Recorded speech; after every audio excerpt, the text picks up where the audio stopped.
sou a Nathalie Unterstel e hoje eu tô aqui com a outra Aninha, Carol. Olá, tudo bem com você? Tudo bem. Sejam muito bem-vindos ao Las Ninhas, o podcast que fala da crise do clima e do clima da crise. E de um jeito que a gente tenta fazer acessível e refrescante. E hoje, particularmente, é a primeira vez que a gente vai fazer olho no olho, Carol, presencial. Hoje não é híbrido, é presencial.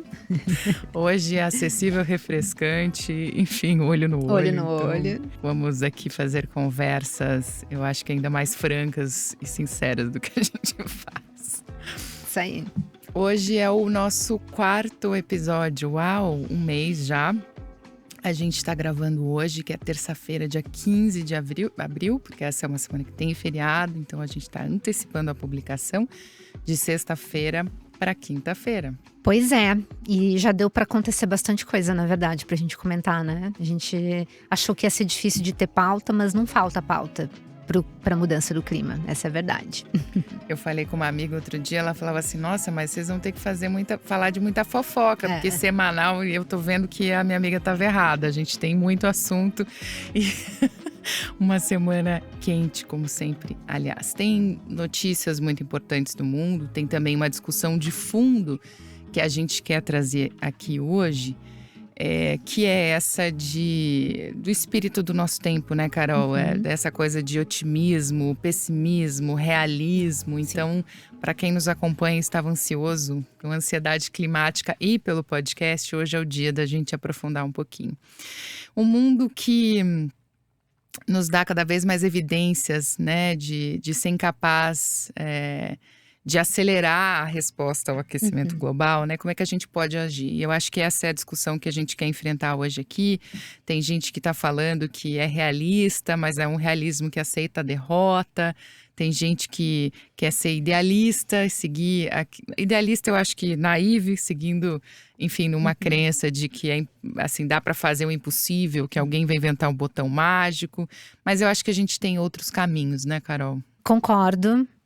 Mas realmente discussão existencial super complexa e acho que dá para conectar muito ela com o que eu diria que é a frase da semana, né? A gente instituiu a frase da semana e eu tô trazendo aqui uma frase que eu vou começar, que vou abrir aspas, depois eu vou dizer quem foi que falou.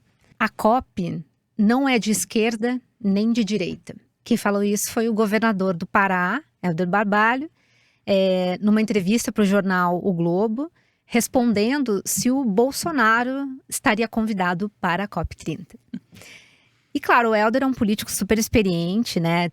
Não vou falar aqui muito sobre o contexto político e como ele trouxe isso no contexto aí da sua influência sobre essa discussão toda de COP. Mas acho que tem realmente um ponto na fala dele de esse contexto de polarização ser muito pernicioso para resolver essa crise climática, né? E aí tem uma outra frase dele na mesma matéria, inclusive, que disse assim: quando uma queimada chega, quando uma enchente atinge alguém, ela não pergunta se esse alguém é de direita ou é de esquerda. Portanto, não cabe negacionismo ambiental. De fato, assim, é uma clareza que acho que é oportuna nesse momento. Então, vou propor aí que a gente considere essa frase aí permeie nossa discussão de hoje. Vamos nessa, Carol. Mas antes, um pedido rápido para você que ouve a gente. Se inscreva no nosso canal no YouTube. Segue a gente no Spotify, na Deezer, na Apple Podcasts. E manda esse episódio para quem você acha que pode se interessar pelas nossas conversas, isso ajuda muito.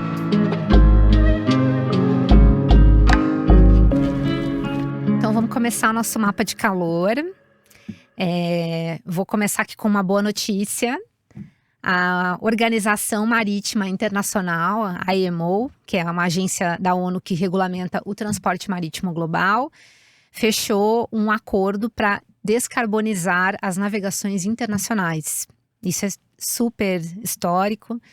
Claro, é um setor que é responsável por quase 3% do total global de emissões de gases de efeito estufa, mas é algo que realmente estava fora do radar, a gente pode explicar depois por quê. É um acordo que pressiona as grandes companhias de transporte marítimo a investirem em novas tecnologias, rotas mais eficientes, combustíveis alternativos.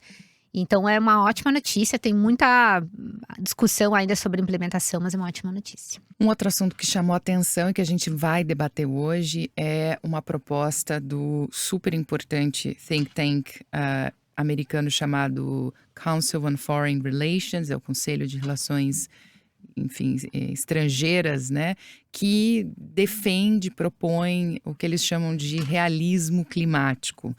E, na verdade, muito voltado, né, claro, para o público americano, a como desenvolver uma política interna e externa dos Estados Unidos.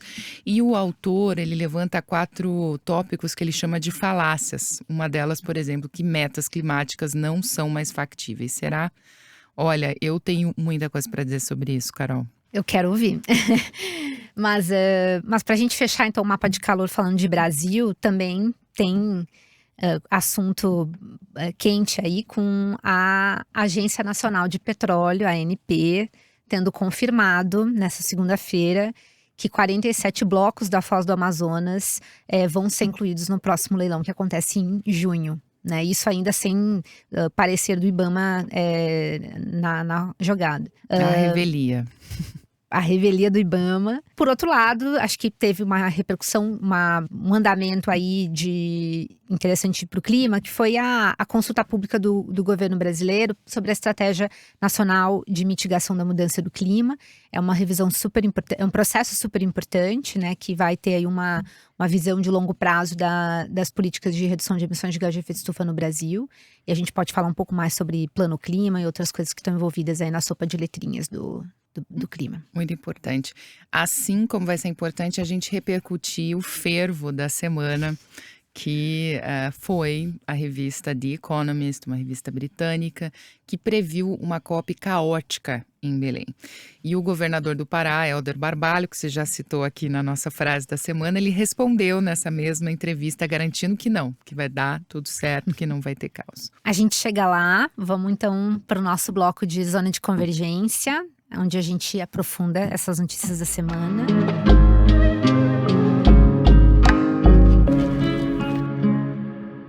Começando com o acordo da navegação, né? O que a gente já sabe sobre isso?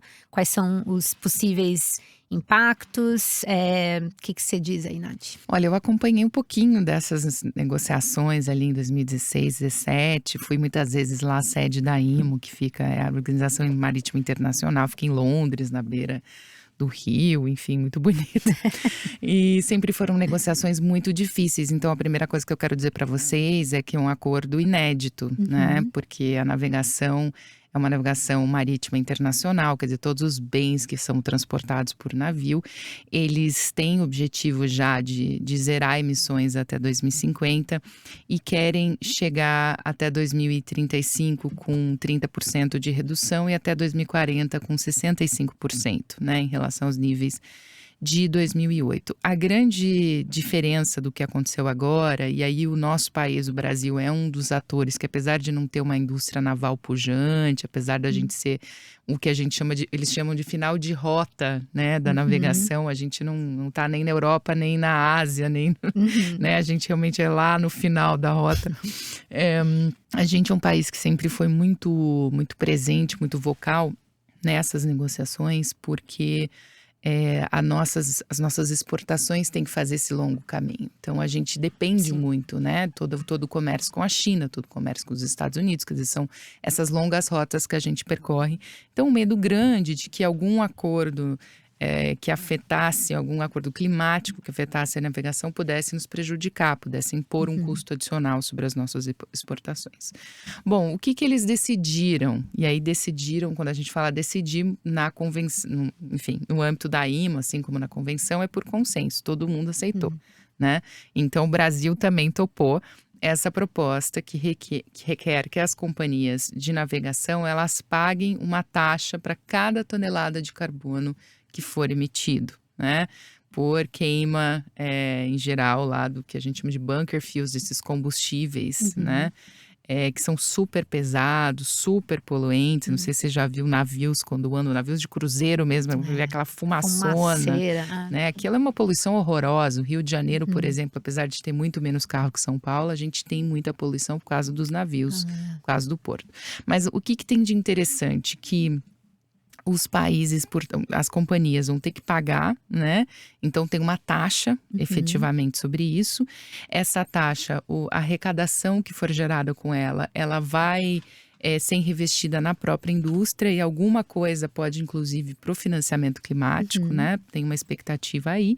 E tem penalizações para quem não cumprir. Então, eles criaram um sistema, né? A palavra em inglês de accountability, que você sabe muito bem, o compliance, né? Quer dizer, de cumprimento, né? De obediência para poder fazer com que isso não seja só uma taxinha que alguém paga e continua fazendo igual. Então, eu acho que é um muito bom sinal. Fora isso, nesse momento em que os Estados Unidos estão fora da mesa, foi super importante conseguir chegar, né? Então foi uma dita até vitória do multilateralismo. Mas como nem tudo são flores, você deve me perguntar, tá, mas o quanto que isso vai reduzir de fato, né? Se a meta é 30% em 2035, aí as estimativas são que esse mecanismo, num primeiro momento, não vai ajudar a chegar nos 35%. Os dados que eu vi são de uma redução de até 8% e não de 35%, né? Então não vai ser a salvação da lavoura. Claro que os ativistas ficaram muito decepcionados, os países insulares ainda mais, eles tinham propostas muito, muito, muito mais ambiciosas. Mas eu acho que foi melhor uma decisão nesse momento do que deixar para nunca mais. Sim. Então, tem muita gente insatisfeita na realidade, mas eu pessoalmente acho que foi um passo, sim, um passo largo dado, porque a gente, enfim, tinha muita chance de não ter nada nisso acontecendo por mais uma década. E é muito interessante que isso tenha acontecido, como você falou, neste ano, né, de COP30, com todo esse contexto geopolítico caótico. Até para explicar que essas emissões da navegação marítima, assim como a do transporte aéreo internacional, são emissões que não estão cobertas dentro do Acordo de Paris, da Convenção do Clima. Então, isso nem é objeto necessariamente de negociação ali na COP, porque são emissões que acontecem em espaços internacionais, né? Não estão dentro de territórios de países que são membros do Acordo de Paris. Portanto, ali essas emissões, ali a gente está contemplando só as emissões terrestres e não esse tipo de emissão internacional. Mas é claro que não dá para negar que é um exemplo, né? Quase que um benchmark a ser observado nesse ano de COP. Como fazer as coisas acontecerem aí em meios de implementação muito claros ali, de monitoramento e de haver metas muito claras para redução de emissões. A gente, de certa forma, não conseguiu fazer isso com o Acordo de Paris, e não significa que ainda não seja possível, de alguma forma, ter mais efetividade dentro do Acordo de Paris, mas, sem dúvida, que isso tenha acontecido nesse contexto, neste ano, neste momento em que a gente está precisando falar de implementação do Acordo de Paris, talvez seja inspiradora e um bom, né, um bom boost para as negociações aqui no Brasil. E o legal, né, tem aquele princípio do direito, você é advogada aqui, mas vamos para eu te agradar, brincadeira. Um princípio que eu gosto muito, ele é do direito, mas ele também é da economia, que é o chamado princípio do poluidor-pagador. Sim. Né? E esse acordo, ele operacionaliza isso. Né? Veja, não são países, são as companhias, né? E aí a navegação é super complexa. Você tem várias camadas aí que vão participar desse ambiente. Agora vem os detalhes da implementação, qual que vai ser o preço, né? O valor dessa taxa. Então, os países, por exemplo, as Ilhas Marshall, que tem muito navio com bandeira deles, inclusive, é uma ilha importante nas negociações, você sabe bem. Eles estão propondo uma taxa de $150. Obviamente, tem gente que quer de 20. Então, essa coisa ainda vai render bastante. E, de novo, eu acho que é um exemplo muito bom de como talvez a gente consiga, nesse momento que a gente está do mundo, se mover mais para mecanismos desse tipo, né? A gente, nos mercados de carbono, que são um tipo também, esse outro que é uma taxa. Então, eu acho que é um movimento importante. Trazendo os atores privados, né? Realmente. Sim. Bom, vamos confiar que a gente vai ter outras boas notícias. Como você sabe, ao longo do ano aí tem outras propostas de taxação. Eles estão chamando de taxações solidárias, enfim, estão até na mesa. Então, de repente, a gente pode ter outras surpresas positivas. E só para arrematar aqui, eu ouvi durante muitos anos, né, uma preocupação, uma crítica de que o Brasil poderia ser afetado negativamente, mas tem estudos, eu até quero recuperar, depois a gente coloca na descrição do podcast, que mostram que não, que na verdade isso era um temor infundado, tem jeitos da gente aí atravessar, manter a nossa competitividade, não vai ser a taxação dos poluidores da navegação marítima que vai afetar o nosso comércio. Então, só queria também dar esse alento, porque muita gente, às vezes não escutei, né? Assim, não tem que ter acordo, que isso é só ruim para o Brasil. Peraí, gente, não é, né? E é bom para o clima. É o preço do carbono aí que a gente tá precisando. Bom, agora nós vamos falar desse assunto que, olha, eu quase fiquei... me tirou um pouco o sono. O autor do artigo... enfim, da proposta, da doutrina, ele chamou isso de doutrina, que sujeito metido. Corajoso. Corajoso. Ele se chama Varun Sivaram, ele trabalhou no governo americano, nessa área de energia, ele hoje é um fellow, né, sei lá como é que chama, um bolsista desse Council of Foreign Relations, que é muito importante, é muito influente, né, edita uma revista, tem muita coisa, mas eu queria trazer aqui porque eu acho que essa é uma discussão que ela pipoca várias vezes na nossa vida aqui no Brasil também. Então, vamos lá, vamos começar. O que esse cara diz, tá? Principalmente, ele fala de 4 falácias. Eu vou centrar aqui em uma falácia que eu acho que a gente pode debater com mais... enfim, eu tenho certeza que você vai querer dar um punch nela, dar um... que é a premissa dele de que as metas do Acordo de Paris, ou seja, a meta especialmente a de 1,5 grau, mas também de 2 graus, que são considerados os limites seguros do aquecimento global, que já eram, que assim, esquece, não vamos mais ficar negociando meta, quem ficar fazendo isso é naive, e vamos nos adaptar, né? Ele diz que a gente está errando, que a gente fica apostando em mais ambição, e que isso só gera frustração e desmobiliza a opinião pública. Pois bem, acho que vou citar um pouco aqui o cientista climático famoso, não sei se eu vou pronunciar o nome dele corretamente, o Johan Rockström. Sim, que fala que essa meta do Acordo de Paris de 1,5 graus Celsius, ou aí vai para bem abaixo de 2 graus Celsius também, uma meta que foi escrita desse jeito engraçadinho, não é uma meta política. Acho que tem muita gente que diz que é uma meta política, talvez por causa dessa redação esquisita, mas ele diz que essa é uma meta física. Está ligado a realmente os impactos reais que, se atingir esse limite de aquecimento global, vai causar aí, em diversas esferas.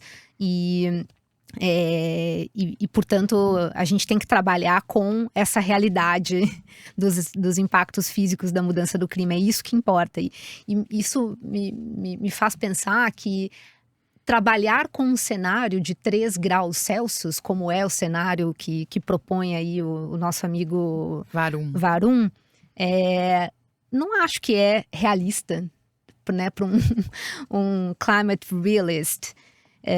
Eu não acho que isso é um cenário que se possa ser considerado para uma gestão de riscos, uma gestão de ações climáticas. Posso só fazer uma parte? Eu trabalhei com o Eduardo Assad na Embrapa, que é um grande pesquisador dessa área, e ele falou, nunca vou me esquecer, se eu estiver falando besteira, Eduardo, depois você me corrige. Mas ele falou o seguinte uma vez, que um mundo de 3 graus mais quente é um mundo que a gente só vai conseguir plantar e colher melão. Essa seria a nossa dieta. Exato. Não dá para trabalhar com esse cenário, né? Se é viável ou não é viável os 1,5 graus Celsius, sinceramente, não importa. que a gente precisa criar soluções para que isso seja viável. Se isso quer dizer que a gente precisa fazer o impossível, então que seja, né? Que seja o impossível, porque não é sobre o que é realista ou não é realista, o que é necessário. E isso me lembra a Cristiana Figueires, no livro dela sobre… agora não vou lembrar o livro, mas depois eu faço a referência. É o que ela escreveu com… Ai, meu Deus, agora até eu esqueci. Vai. A gente dá a referência bonitinho depois, mas eu nunca vou esquecer que foi importante para mim. Ela disse que… Ela falou de que grandes revoluções e transformações da história da humanidade aconteceram em contextos impossíveis. E ela usa muito o exemplo de movimentos de direitos civis dos Estados Unidos, né? Então, a Rosa Parks, quando se recusou a ceder o lugar dela para um homem branco em um ônibus lá no Alabama, lá na década de 50, ela não pensou que era possível naquele momento acabar com a segregação racial nos Estados Unidos. No entanto, foi um movimento que culminou com isso, essencialmente, né? Então, acho que a gente não pode subestimar a capacidade humana de reagir, de inventar soluções, de resolver grandes problemas, né? Acho que as aspirações são o que nos move, as transformações necessárias. Portanto, a gente tem que trabalhar com o impossível, se de fato for o que a gente precisa para resolver os problemas reais. Eu acho que essa turma, né, esse pessoal que em tese é muito sério, enfim, a gente tem que debater o que eles estão trazendo. Acho que tem alguns outros pontos ali que são interessantes, mas esse em particular, eu acho que tem um verniz de pragmatismo, né? Então assim, não, gente, como a gente não vai cumprir, então vamos jogar fora. Só que é um pragmatismo que é para jogar tudo fora. Porque assim, se você joga o Acordo de Paris fora, se você fala que não vai ter meta, esquece a normalização do net zero, a gente vai começar do zero, não existe isso. A gente sabe, né? Então tem um nível de gradualismo. Eu sou totalmente contra o incrementalismo, mas ele é importante. Você tem que ir fundando bases para daí você construindo coisas em cima, né? E aí o que ele traz, que eu acho que é muito grave, é essa ideia de que seria muito bom a gente abandonar realmente esse sistema de metas, como se metas fossem dispensáveis, né? Só que metas traduzem visões, metas obrigam a gente a monitorar, metas, enfim. Então eu acho que tem algo aí que a gente tem que tomar muito cuidado e que eu acho que muita gente também fala assim, é a cópia da implementação esse ano, então não queremos mais meta, é como se as metas fossem o problema não é, né? Você não vai ter que deixar de ter indicador para ver as coisas, de fazer, então, enfim, eu acho que tem uma coisa aqui para a gente ter muito cuidado. E outra coisa que ele fala também, ele fala assim, olha, é uma falácia que essas metas são alcançáveis, né? E aí ele fala, não é porque a gente está muito perto de romper, o mundo já vai para 3 graus, ponto, acabou. Depois ele fala, não, mas espera aí, a energia renovável está indo num bom caminho. Então fica um pouco confuso, você vai trabalhar para atingir a meta ou você vai jogar toalha e falar, eu vou trabalhar para não atingir, né? Porque é um algoritmo que você está colocando ali para a economia, para você mesmo, né? De que lado você está. O que você acha do ponto de vista do impacto de uma visão dessa, de uma doutrina de suposto realismo climático nessa altura do campeonato? Não é útil, né? Principalmente se ela não vem acompanhada de soluções concretas sobre como superar isso, né? Eu acho que tem alguma dose de realismo, que é a gente entender aí com o que a gente pode trabalhar concretamente, né? Então, eu acho que quando ele traz a visão sobre a revolução da energia renovável, é algo mais construtivo e algo que tem na visão dele, tem um claro movimento já acontecendo. Acho que isso nos leva para algum lugar, né? Mas ao mesmo tempo é algo que não tem não tem um roadmap, né, de como ser feito. Então, se a gente vai jogar grandes ideias sem né, o passo a passo de como cumpri-las, talvez nesse momento não seja o que a gente precise. Tanto se fala que é o momento de implementação, e se metas não servem de nada, se a gente precisa no fim do dia de ações, então vamos trazer essas ações para a mesa, né? Quais são as tecnologias, quais são as formas de alavancar financiamento para isso. Então, é isso que é construtivo nesse momento, né? E não, acho que a gente ficar jogando balde de água fria naquelas construções necessárias para se trazer o impulso e as aspirações que a gente precisa para fazer a coisa funcionar. Acho que só para fechar, assim, as 4 falácias, uma era essa, que as metas já não são mais atingíveis. A outra, ele fala que reduzir as emissões americanas não vai fazer diferença nenhuma. Oi, amigo. Os americanos ainda são os maiores emissores históricos, né? Fora toda a emissão que vem aí da questão militar, que é enorme também, Sem muito dúvida. puxada por eles. A terceira coisa é que, enfim, eles acham ele acha que essa coisa de falar de risco, né, da mudança do clima ser um risco para a prosperidade, para a segurança nacional, ele acha que não é bem assim. E finalmente que a transição para energias limpas, ela seria necessariamente um win-win, quer dizer, um ganha-ganha para os interesses americanos. E aí os 3 pilares que ele propõe, eu acho que é isso: se prepare para um mundo que as metas já vão ser rompidas, o que em tese até não é ruim, porque todo mundo tem que se preparar para o pior. E aí ele fala também de investir mais em tecnologias limpas, mas por outros motivos. Ele tenta mudar a motivação para chegar no mesmo resultado de quem acredita na transição. E finalmente, acho que com tudo isso, os Estados Unidos podem ainda liderar os esforços internacionais para evitar as maiores catástrofes. Aqui vem um ponto que eu achei interessante dele, que ele acha que pode ser por essa razão que os Estados Unidos podem se mobilizar, que a maioria conservadora americana pode se mobilizar, não por necessariamente querer motivar a transição mundo afora, né? Mas finalmente para se proteger. Ele fala que é como se cada evento extremo que chega nos americanos, né, nas cidades americanas, é como se fosse uma bomba, um míssil sendo jogado de algum país, alguma economia emergente que hoje está responsável por isso. E bota muita culpa nas economias emergentes, com certeza. Bom, o nome do livro da Cristiana Figueires, que nós duas já lemos, chama O Futuro que a gente escolhe, né? O futuro nós escolhemos, The Future We Choose. É também com o Tom Rivet Kamak, que teve com a gente. Eu e Carol participamos de um evento no passado, lá na Plum Village. Um espiritual climático. Um dia a gente fala mais sobre esse lado da história. Hoje a gente acho que só fala um pouco da raiva que a gente tá um pouco sentindo. Eu pelo menos fiquei com um pouco de raiva desse cara. Amigo, não é o momento para, né? Tudo bem, tem muito show-off, tem muita gente querendo aparecer, mas essa história ela é muito delicada pra gente ficar brincando de inventar doutrina a essa altura do campeonato. Especialmente quando, enfim, decisões estão sendo tomadas, né, Carol? Vamos lá. Pois é, no Brasil a gente também tá precisando, acho que dar uma chacoalhada aqui em algumas pessoas. Como já adiantei, a ANP divulgou aí na segunda-feira a lista de blocos e setores que vão ser ofertados aí no leilão de 17 de junho e estão lá, né, os 47 blocos para exploração na Foz do Amazonas. E elas vão ser oferecidas aí.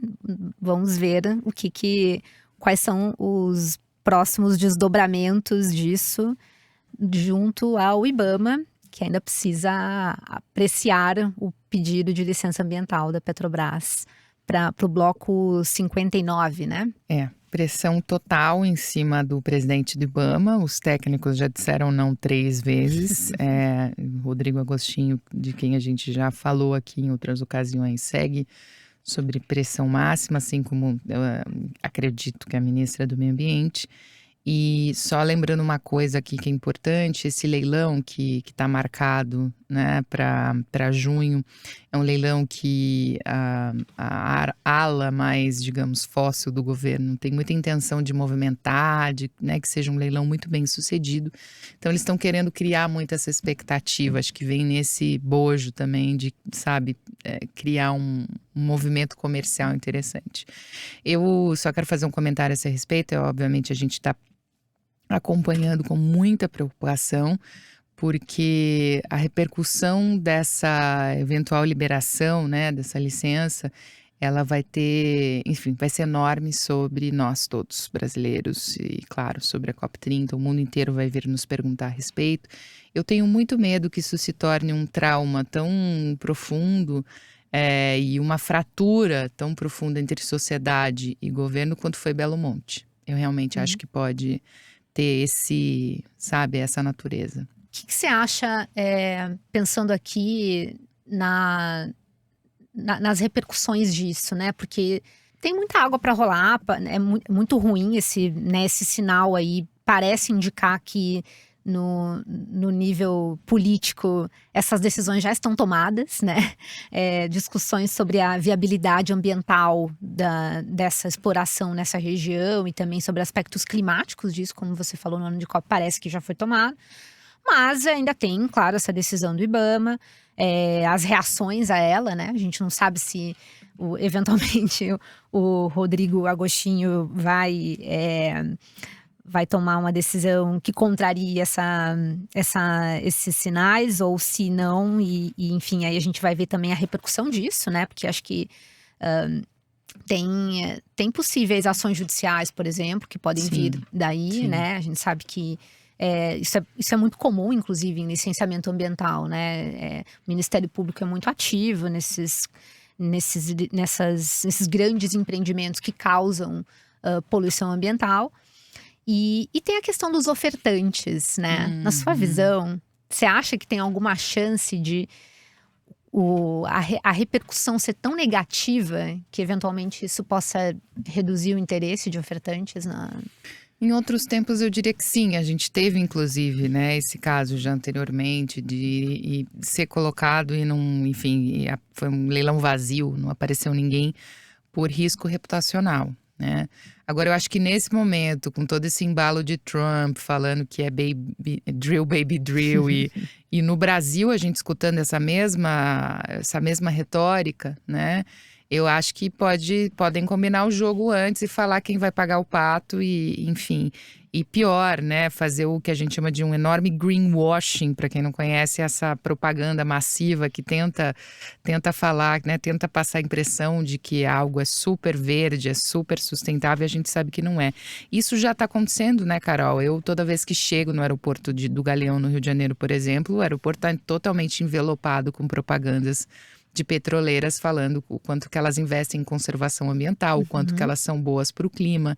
E aí eu sempre me lembro, né? Mas espera aí, o modelo de negócios delas é qual mesmo? É um modelo baseado, né, nos combustíveis que foram muito importantes para toda a humanidade até aqui, mas que a partir de agora a gente não pode mais contar, né? A gente precisa evoluir. E daí não é adicionar novos assuntos, é fazer transição mesmo, é fazer a saída que já foi lá combinada em Dumai da COP28. Então, assim, essa licença saindo, a depender também do quando ela sair, mas digamos que nas próximas semanas, nos próximos meses, eu acho que vai ser um enorme trauma para todos nós e eu acho que vai causar mais repercussão. Você lembra daquela estrada de 12 quilômetros lá que causou tamanho furor, né, construída supostamente para ajudar a Copa de Belém. Você imagina esse caso, que é uma perfuração de poço praticamente na frente de Belém, né? Assim, além mar.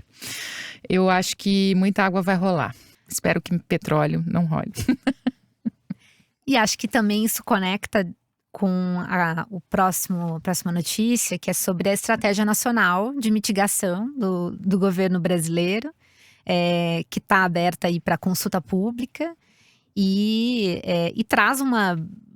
se propõe a ter uma visão de longo prazo aí na transição para uma economia com uma economia de baixo carbono e também que se alinha a ao cumprimento da NDC brasileira, né? Então aqui a gente tá falando de uma estratégia que vai precisar se alinhar aí com o posicionamento que o Brasil tem nas negociações, no contexto da Convenção do Acordo de Paris, e que faz parte de um outro instrumento que é o Plano Clima, né? Acho que tem também essa sopa de letrinha, estratégia, o Plano Clima, a Política Nacional de Mudanças Climáticas, né? Então, talvez a gente possa colocar as coisas aqui no lugar que são instrumentos correlacionados, né? O Plano Clima, ele tem 2 pilares, que é o de mitigação e o de adaptação, e cada um desses pilares tem uma estratégia. Então, a gente está falando neste momento da estratégia de mitigação. A estratégia de adaptação já foi lançada para consulta pública, acho que no final do ano passado, né?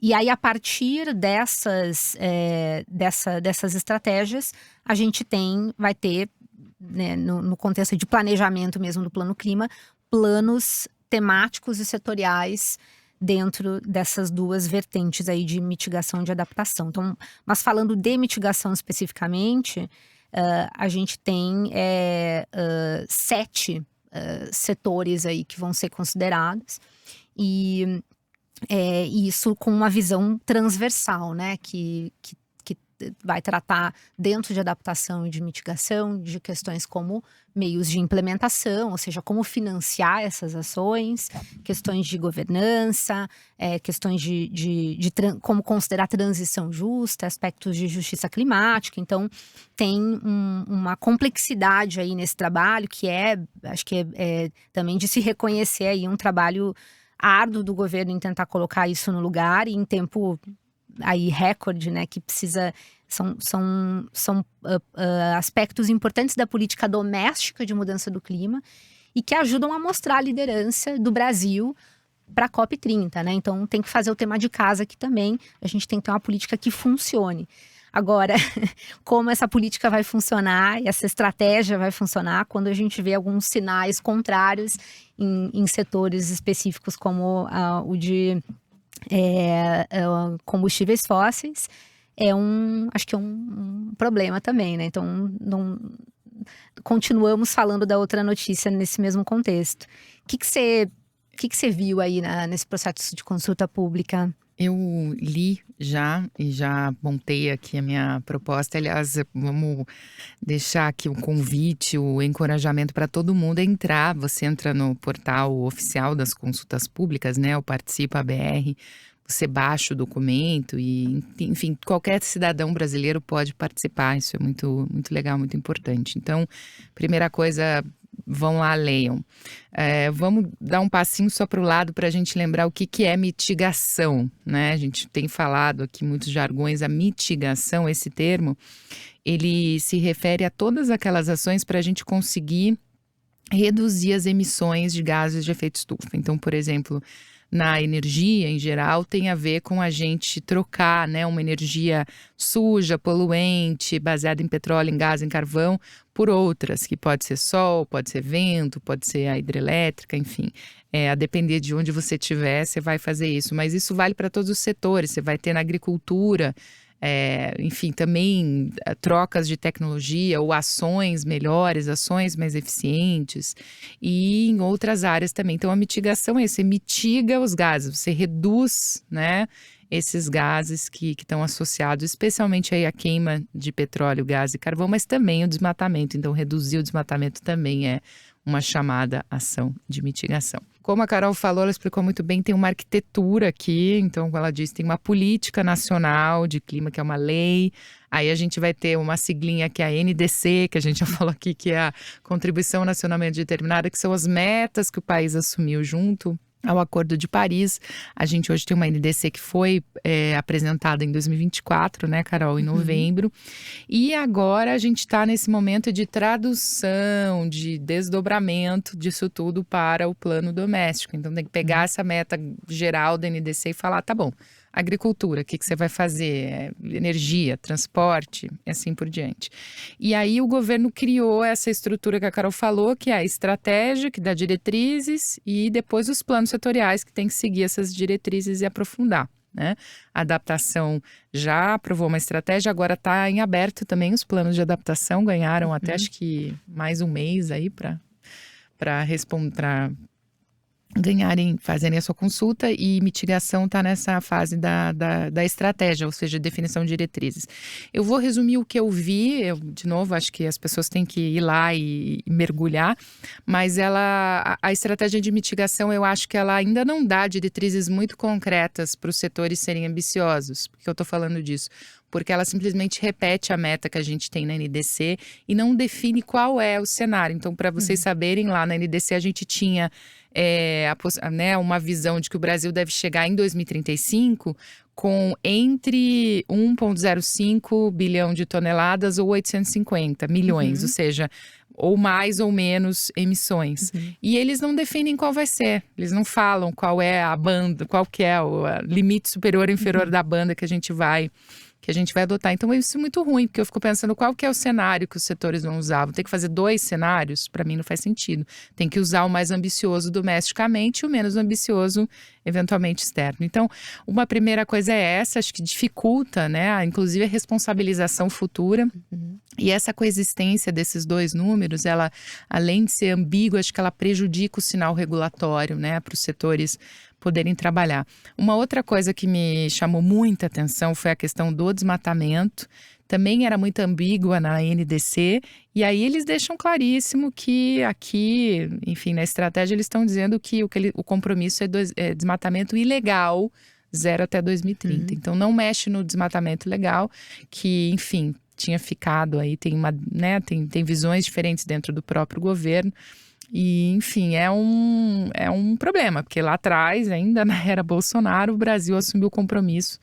No caso, o Bolsonaro assumiu, mas não cumpriu, né? Não fez nada para isso, mas foi assumido o compromisso de uma transição para desmatamento zero total até 2030. Então, isso agora está sendo mexido. E, finalmente, de transição de fósseis, a estratégia menciona a substituição de combustíveis fósseis, mas ela não está dando uma orientação com metas, com prazos, né, para o plano setorial poder se mover. Então esvazia um pouco o valor das diretrizes. Eu acho que de fato a estratégia vai se beneficiar muito da consulta pública, porque a gente vai ter muito para comentar e deixá-la mais específica, mais concreta, mais viva. E falando em consulta pública, acho que tá para sair também uma consulta pública importante, que a gente falou de plano clima, de estratégia, e você falou da política nacional, né? Então, dentro dessa grande arquitetura, a rigor, a mãe de todos os instrumentos aí é a política nacional, que é a nossa Constituição, é a nossa norma que organiza todos esses instrumentos e a governança de mudança do clima no Brasil. E a gente tem uma política que é de 2009, então antiga, bem feita, boa em vários sentidos, mas que está desatualizada, né? De lá para cá teve Acordo de Paris, teve NDC, muita coisa aconteceu, e o governo se propôs a revisar essa política nacional de mudança do clima, justamente para poder até atualizar com esses instrumentos novos. Essa estratégia é algo novo. O plano clima, ele é mencionado lá na política, então já é um instrumento que a gente conhece, mas idealmente a gente teria uma política atualizada e com todos esses instrumentos para que seja algo perene, que resista a novos governos, que a gente sabe que muitas vezes retrocedem aí nas políticas ambientais e climáticas. Então, ter uma revisão dessa política para trazer esses instrumentos de uma forma clara, para falar de NDC, para falar de todas essas questões que são importantes para a gente ter uma política concreta, isso vai ser super importante e tá para acontecer essa consulta pública. O governo fez ali um esforço de construir uma minuta de um anteprojeto de lei para isso. E vamos aguardar aí para esse momento. Estou ansiosa já. Muito bom. Bom, hora da fofoca climática. Tem gente que escuta a gente só para isso, eu fiquei sabendo. É o bloco fervo, gente. É o momento não é só fofoca, a gente conta bastidores. Tem gente que queria que fosse tudo fofoca, imagina. Fofocas pelo clima. Depois Motéis pelo clima, que fez sucesso, Fofocas pelo clima.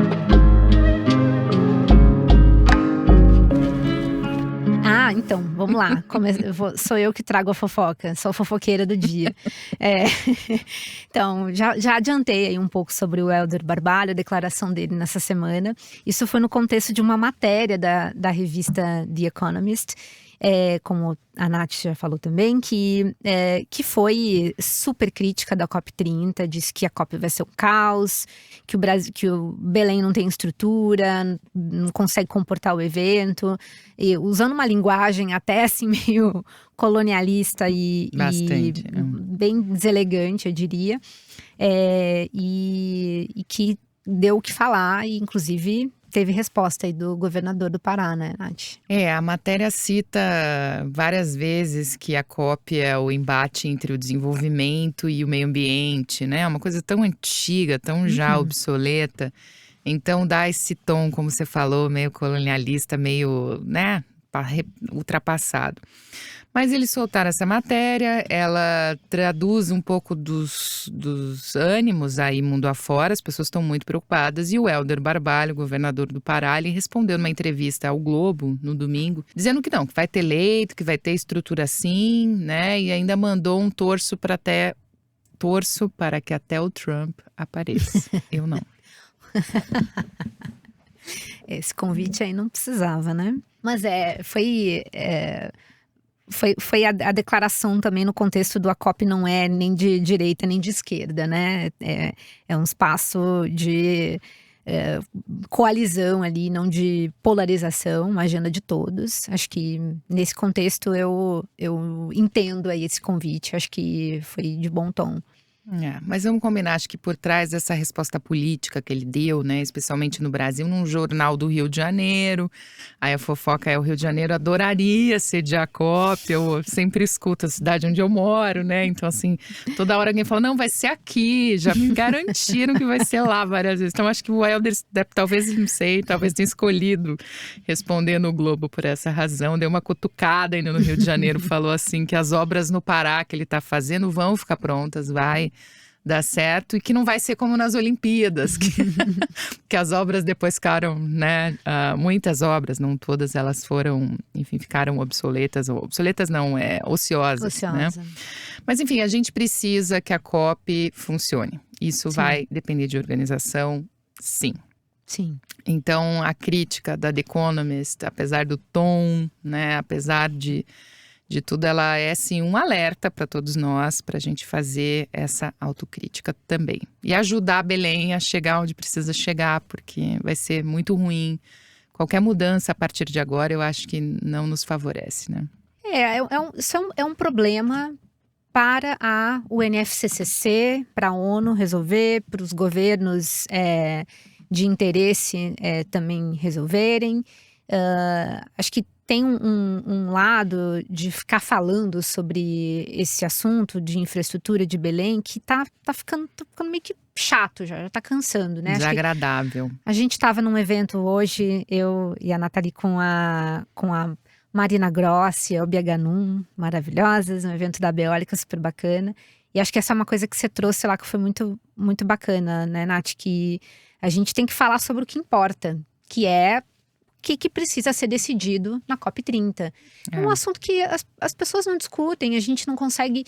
Acho que a gente precisa até nivelar um pouco de conhecimento para as pessoas entenderem o que está em jogo mesmo, quais são os temas de negociação, quais são as decisões possíveis, como elas impactam a vida real e os negócios e as empresas que estão querendo se engajar com a questão do clima e os investidores, os financiadores, as comunidades, a sociedade civil que tem essa ansiedade climática. Vamos falar sobre isso, tangibilizar isso para todo mundo, em vez de ficar falando de infraestrutura.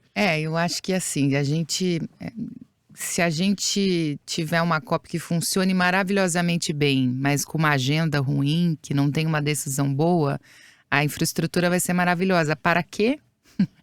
Né? Então tem que combinar as duas coisas. A gente precisa, sim, eu acho que tirar esse bode da sala, como você falou, tá cansativo, tá biodesagradável, tá ecodesagradável, chega desse assunto, ninguém aguenta mais.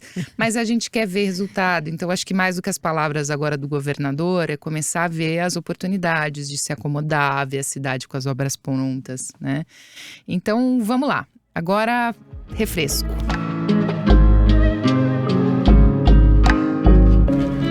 Eu tenho um refresco muito refrescante que eu quero recomendar a todos. Por favor. Gente, eu fiquei muito impressionada. Ontem aqui em São Paulo, no Museu do Ipiranga, eu participei de um evento do Instituto Alana chamado Originários. E eles, nessa ocasião, lançaram um documentário falando da história incrível que esse país tem e muito mais interessante, muito mais longa para contar do Brasil antes de 1500, porque a gente aprende na escola que o Brasil começou em 1500, né? Só que com descobertas arqueológicas, principalmente, o uso de algumas tecnologias do LiDAR, né? Que, enfim, são umas tecnologias novas. Eles estão conseguindo entender o que foi a história, por exemplo, da Amazônia, e também de outros lugares no Brasil. Então eu fiquei muito impressionada com essas descobertas. O nome do documentário que foi lançado ontem lá é O Brasil Antes de 1500, a história que você nunca aprendeu. E ele é uma parceria do Instituto Alana com a Maria Farinha Filmes, é uma coprodução também com o canal Nostalgia do Castanhari, Felipe Castanhari, que estava lá, que é um youtuber super famoso, não conhecia, e com o apoio oficial do YouTube. Então, super incrível. Eu queria realmente recomendar a todo mundo que visse, né? E que a gente pudesse realmente não só aprender, mas começar a contar uma história diferente sobre quem nós somos. Que lindo, adorei. Eu quero já saber essa história. Deixa eu me curvar aqui um pouquinho, porque eu vou mostrar o que é o meu refresco. Eu trouxe o meu refresco. Na verdade, o meu refresco é uma tirinha. Ah, que legal! Da nossa querida Mafalda. Gente, você tem impresso? Que máximo. Eu só comprei num sebo em Buenos Aires. E agora eu tenho que achar aqui. Aqui, achei. Eu não vou… eu peguei uma tirinha específica porque oportuna com a conversa que a gente tem agora e também o que cabe eu narrar aqui na conversa de hoje, mas depois posso até selecionar outras tirinhas bem oportunas pra gente botar pro pessoal. Acho que muito oportuno com o contexto do realismo climático. Vou dar um pouco de realismo para todo mundo sobre o nosso lugar aqui como humanidade na Terra. É a Mafalda dizendo, depois de muito pensativo olhar para o chão, para o céu, para o chão, para o céu, a dizer: afinal de contas, a humanidade não é nada mais que um sanduíche de carne entre o céu e a terra. Que maravilhoso. Com isso, me despeço. E o mais legal é que ontem, o debate do documentário com os arqueólogos, inclusive doutores arqueólogos indígenas, falava entre o céu e a terra. Eles passaram um tempo tão e a gente estava conectadas. Bom, Carol, obrigada. Que bom estar aqui hoje nesse estúdio. Obrigada ao estúdio, obrigada ao Zé, à Ana da Trovão por nos acolherem. Obrigada a você que ouviu até aqui. E siga a gente no seu tocador de podcasts favorito, manda para alguém e, enfim, voltaremos na próxima semana. E se gostou, deixa like, manda comentários, críticas, sugestões, perguntas. A gente vai adorar ouvir e responder. A gente presta atenção nisso, sim. Então, sim. Até mais. Até mais, obrigada.